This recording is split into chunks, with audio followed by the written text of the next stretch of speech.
John Herbert Jackie Gleason was born on February 26, 1916 on Chauncey Street in Bedford, Stuyvesant, Brooklyn. The younger of two children, his brother Clement died from meningitis at 14 in 1919. 6 years later, his father left the family. Gleason's mother May got a job as a subway attendant for the Brooklyn Manhattan Transit Company. Jackie spent his youth hustling pool and performing in class plays. He quit high school and took a job to perform at local theaters, putting on acts with friends, and then emceed at the Folly Theater. When he was 19 in 1935, Jackie's mother died from complications of sepsis. He worked his way up to a job at Manhattan's Club 18. Jack Warner saw him, signing Gleason to a contract for $250 per week. Jackie married dancer Genevieve Halford on September 20, 1936. The couple had 2 children, Geraldine, born in 1940, and Linda, born in 1942. Classified as 4F and rejected for military service, by the summer of 1944, a 28-year-old Gleason had appeared in films opposite Ann Sheridan, Humphrey Bogart, Edward G. Robinson, and Betty Grable. He also became known for hosting all-night parties in his hotel suite. His hotel soundproofed his apartment out of consideration for the other guests. NBC, seeing something in the brash, outspoken Brooklynite, added him to double feature, co-starring Les Tremayne and Alfred Drake, Sunday nights at 10:30 p.m.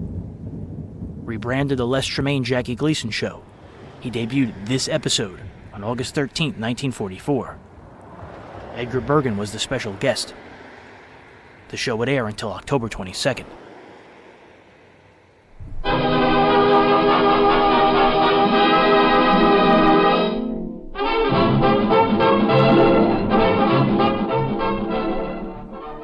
Here's your double feature. From New York, we bring you your co-host Jackie Gleason, Broadway comic, and Les Tremayne, with Patsy Garrett, Andy Russell, the orchestra, and today's special guest, Edgar Bergen, stars of Double Feature.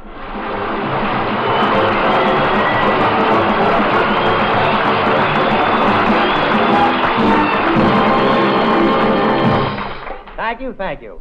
Well, Les, it was swell of you to come all the way from the coast to be here this evening. How did you enjoy your trip from Hollywood? Oh, it was nice, Jackie, but was that train crowded? There were standing people sitting on people who were standing on sitting people. I know what you mean. The last trip I made, the train was loaded with soldiers. What crap games. It was the first time I ever saw a train pull into Grand Central on its knees. Jackie, I brought someone in from Hollywood with me. Andy Russell.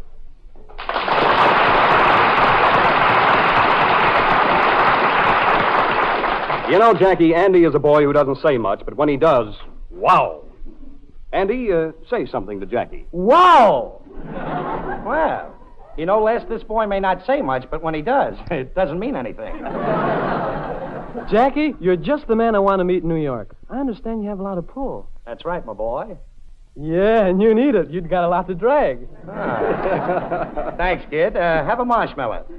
By the way, boys, I'd like to welcome you to New York on behalf of the mayor. Well, Jackie, do you really know Mayor LaGuardia? Do I know him? Why, we're always together. The little flower and the big pot.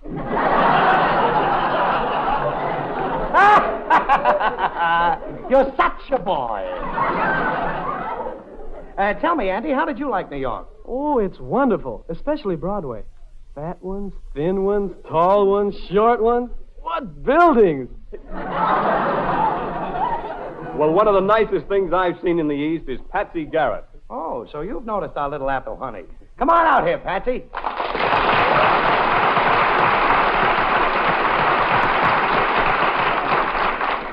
Hiya, Cookie. Hello, Pound Cake. Patsy, you've met the boys. Oh, sure. Mr. Tremayne, it's a thrill to meet someone from California. It must be a wonderful place. Yes, it is. You should visit it sometime. Well, everybody's been sort of warning me that all the California men are wolves, but that's silly. Yes, isn't it? Just think. 3 days ago, we were in beautiful California. Are your clothes dry yet?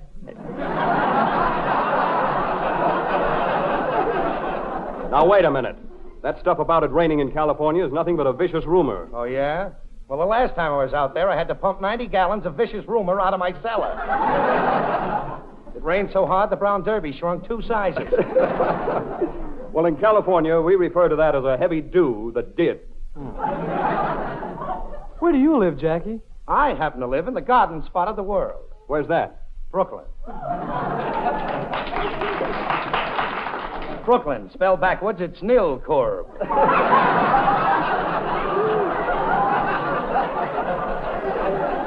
Ah, yes, good old Brooklyn. Now there's a town. Town? I thought it was a tree. Say, Jackie, what's Brooklyn like? It's a body of land completely surrounded by Leo DeRocha. Well, Brooklyn might be all right in its place, but give me California. Ah, California. Where you're awakened by the refreshing breezes from the beach at Santa Monica. You go into your grove and pick an orange from your tree. Then you stroll on your terrace, which I call my hacienda. And incidentally, I happen to have one of the most beautiful haciendas in California. Just like Brooklyn. In Brooklyn, you're jolted by a refreshing whiff from the Gowanus Canal. You go down to the corner bakery and buy 15 cents worth of broken cookies. And then you sit on your fire escape, which I call my patio. And incidentally, I happen to have one of the biggest patios in Brooklyn.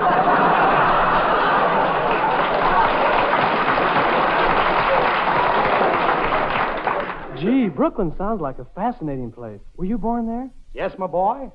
I was born in 1916, right next door to room 1917. I had the usual number of parents, one of each sex. As my father nervously paced the floor, he said, "Gee, I hope it's a boy or a girl." And then I was born. When my father saw me for the first time, he said, and so I was born. I was a sickly infant and had to suck my thumb through a tube.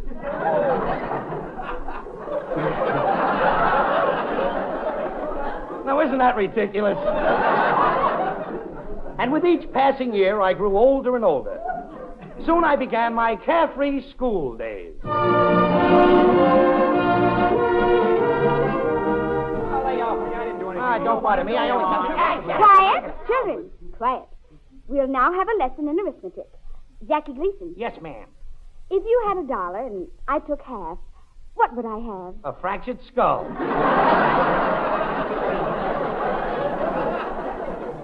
What's the matter with you, Jackie Gleason? Don't you like me? Don't I like you? Are you kidding? Didn't I carve my initials in your forehead yesterday? And so my school days were over. I soon became a broad-beamed, husky young... What does broad-beamed mean? I soon became a broad-beamed, husky young man. And my eyes were turned to a new horizon. Broadway.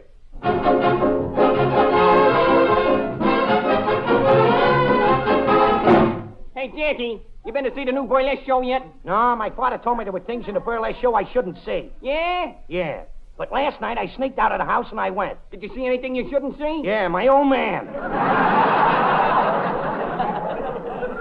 But Jackie Gleason's destiny was not to be denied. The theater called and he answered. Soon he received his first speaking part on Broadway. Peanuts, popcorn, Cracker Jacks, get your programs here. Can't tell the show without... And then, at long last, success came to Jackie Gleason.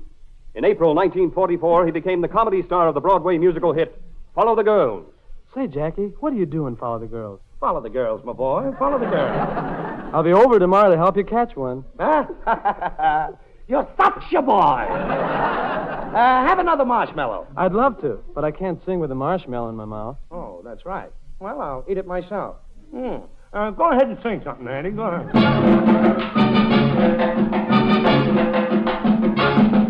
Amor, amor, amor. This word so sweet that I repeat means I adore you. Amor, amor, my love. Would you deny this heart that I have placed before you? I can't find another word with meaning so clear. My lips try to whisper sweeter things in your ear.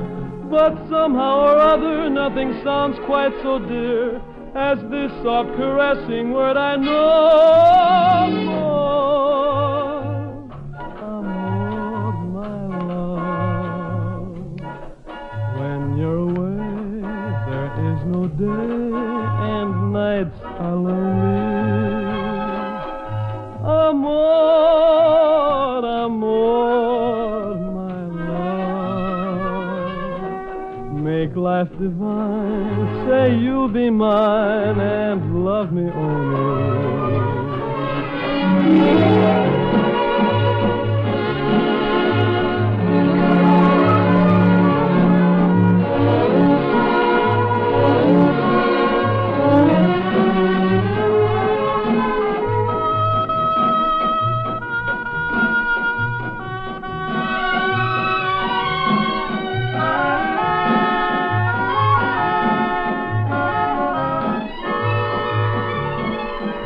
Sentir que tus besos anidaron en mí, igual que palomas mensajeras de luz. Saber que tus besos se quedaron en ti, haciendo en tus labios la señal de la cruz. Amor, amor, amor. Nació de ti, nació de mí esperanza.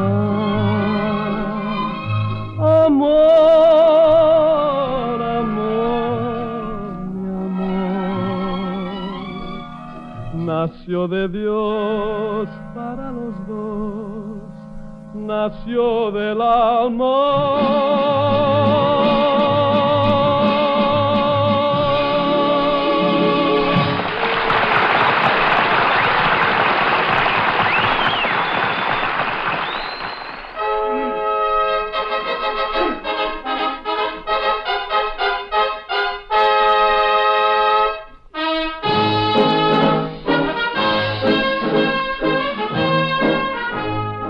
Salute to the states.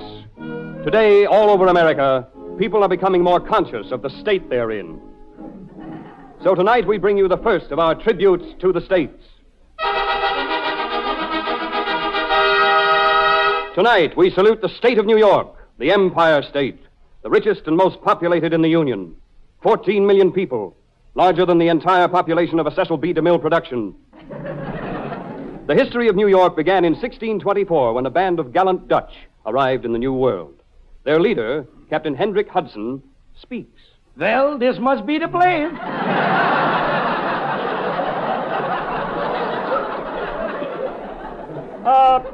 Captain Hudson, did you pay the fare for all these people? No, they all came Dutch.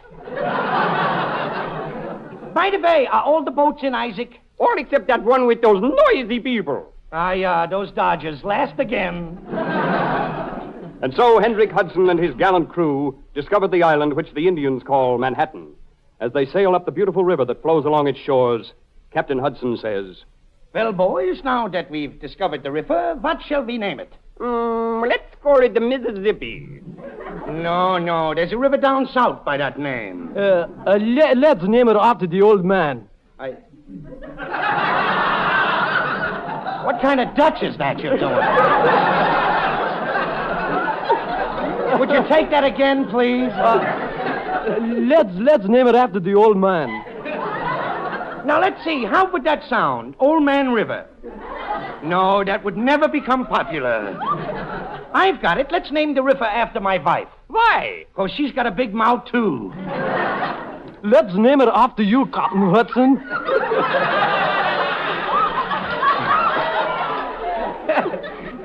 Oh, no. Oh, come on. Oh, no, don't name it after me. All right, then, let's call it something else. What are you, a wise guy? In the years that followed, New York grew and prospered. First under Dutch rule, later under the British. Thus, through the years, New York became the great Empire State, land of towering cities and thriving communities. Today, in the North, we find that phenomenon of nature, Niagara Falls. Niagara Falls, where we hear the quaint call of the natives. Good night. Good night. And so we say goodbye to Niagara Falls and move southward to Rochester. Yes, sir, Mr. Benny. And on to Yonkers.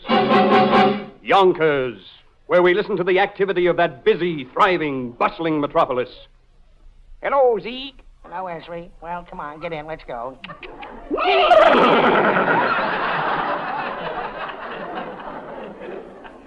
And so we leave Yonkers and proceed to the cultural center of the state, Brooklyn.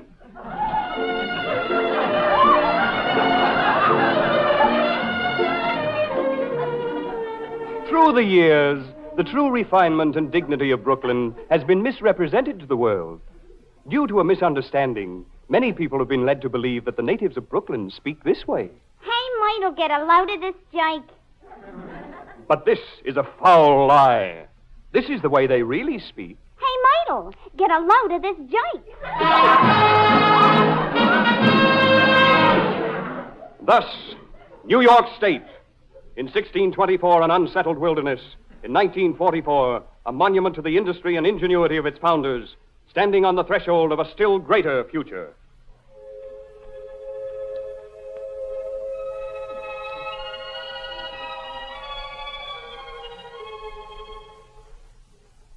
Well, Hendrik Hudson, what do you think of your state now?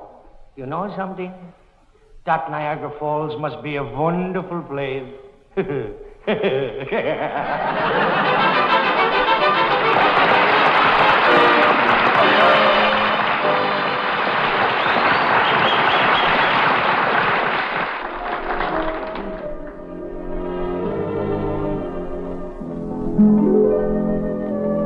Andy Russell recalls a tender memory of spring as he sings the very lovely I'll Remember April.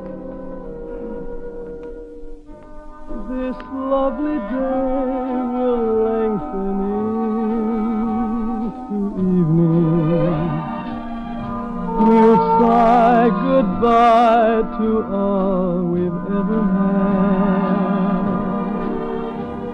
Alone, where we have walked together.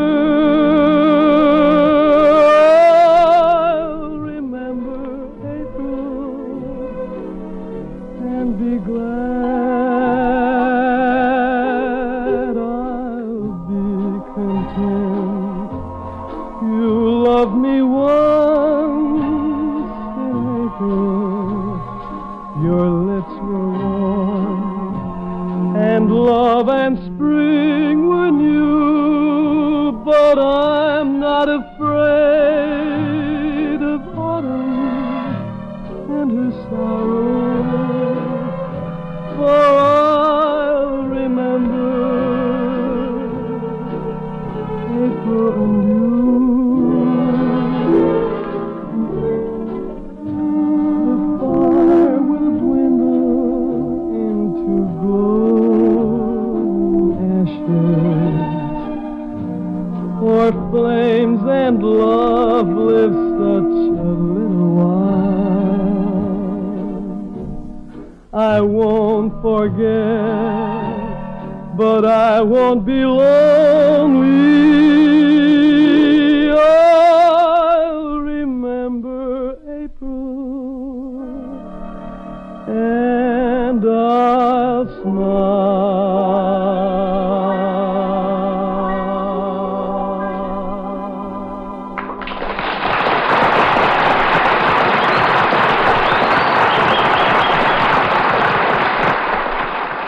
Edgar Bergen entertained our troops overseas.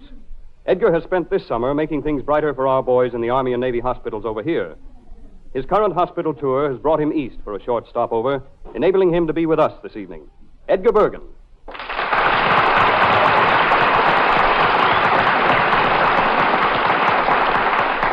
Thank you, Les. You know, I'm very happy to be here, especially to welcome Jackie Gleason to radio. Now, wait a minute, Edgar. Radio's nothing new to me. No. Well, I was the guy who introduced John to his other wife. Yes, I know, Jackie, but we all have a lot to learn. You see, radio is a great medium of entertainment. It brings education, music, news, drama, and comedy to millions of people. But like everything else, you know, it has its pitfalls.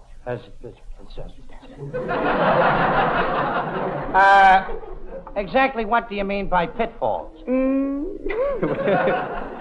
Why, when I think that not many years ago, the boys used to call me Curly Bergen. Now look at me. Yeah. Yes, Jackie, I envy your thick crop of black hair. But after you're on radio for a few years, You mean after a while I'll look like... Jack Benny, yes. Wait a minute, Edgar. Look at Fred Allen. He has all his hair. I know, but that's just it, Jackie. It doesn't strike everyone in the same place. Oh. Have you seen Fred Allen's eyes lately? No. Well, it's because he keeps them in those bags. Well, just the same, I'll take my risk. Someday I'd like to be half the comedian you are. Well, thank you. The wooden half. Edgar, I don't think it's fair the way Charlie makes fun of your age. Why, you're a comparatively young man, and you're very attractive. Well, thank you, Patsy. Oh, any girl would be happy to go out with a fella like you. Why, I had no idea you felt that way. I don't. I'm trying to get a guy to take my grandmother to the Copacabana.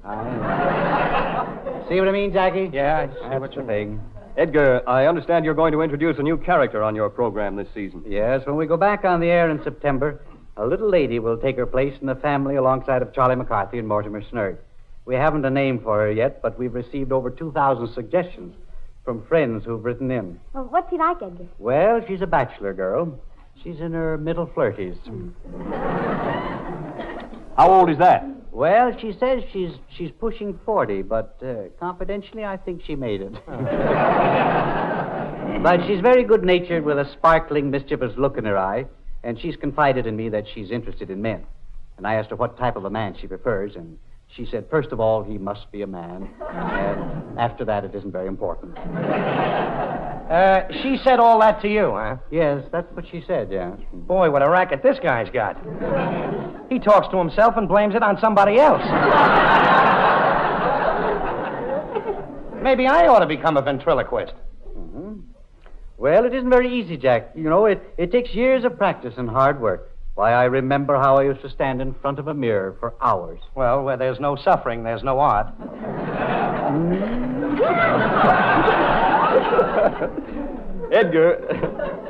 Edgar, is it true that ventriloquism is more than 3,000 years old? Yes, Les. One of the first known ventriloquists was a Greek philosopher named Eurycles. Sounds like an eyewash. No. Yeah, I've heard that ventriloquists were even found up among the Eskimos. Well, they weren't actually found up there. They were chased up there.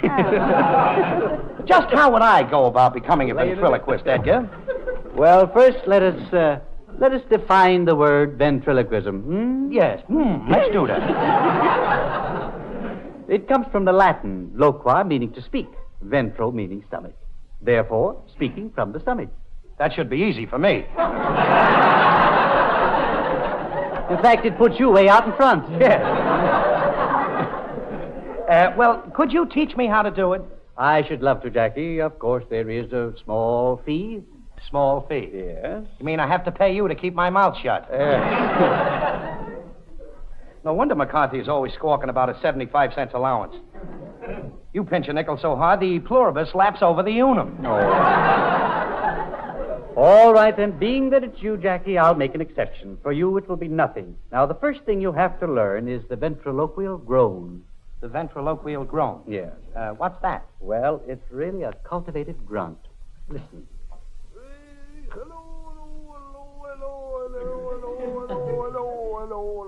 Are you in pain? No. That's it. Now you try it. That's the ventriloquial. Yes. I try it? All right.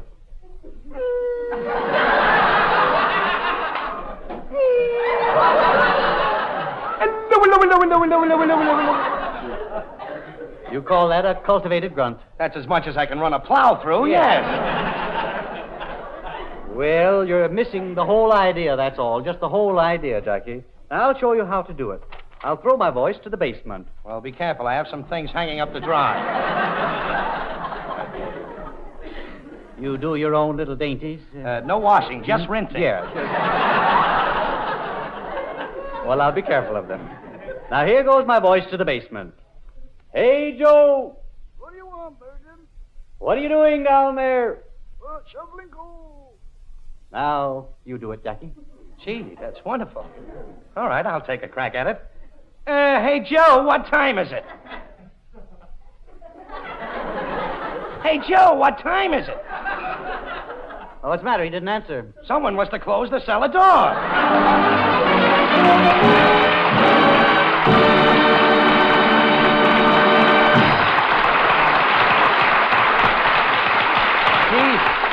Thanks, Edgar, for being with us. It was swell of you. It was a pleasure, Jackie, and lots of luck to you. Well, Edgar, you'll be on your way back to the coast tomorrow, and I suppose you'll be appearing at more hospitals out there. Well, I hope to. Good night.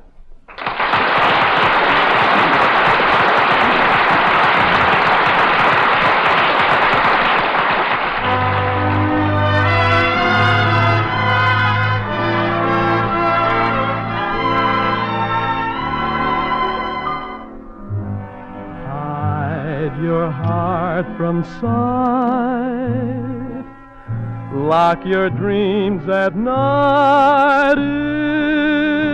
It could happen to you.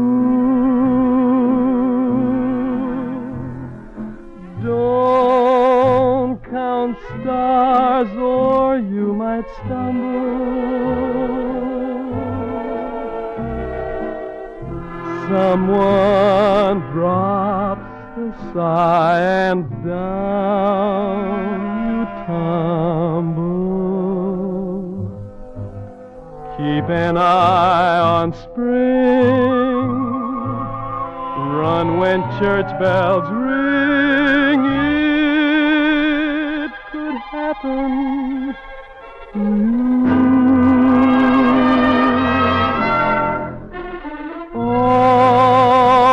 I did was wonder how your arms would be, and it happened to me.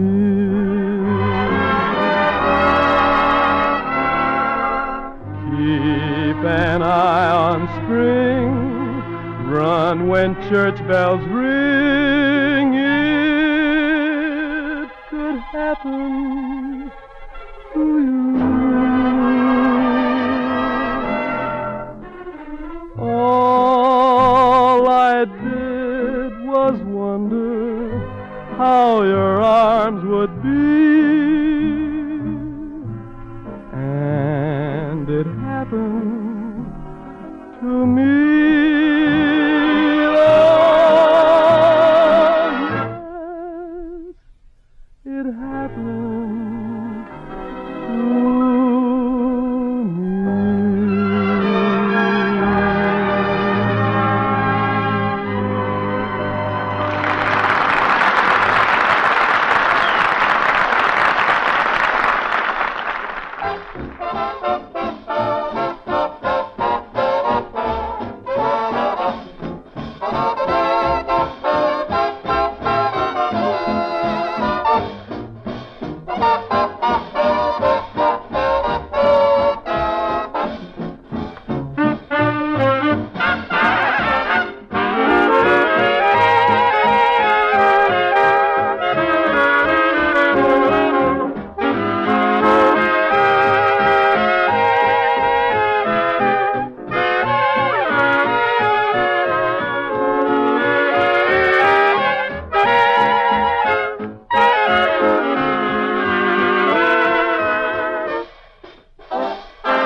Say, Les. Yes, Jackie? You know, I got that ventriloquist racket down to a science. Get a load of this. I don't think Edgar Bergen has a thing to worry about. But just out of curiosity, what were those guttural grunts? I repeat. You feel all right, don't you, Jackie? Yes, I simply said good night, everybody. And may I add, in addition to Jackie, that Andy Russell, Sylvan Levin and his orchestra, Patsy Garrett, and all the rest of the gang will be on hand. My name is Les Tremaine. Good night.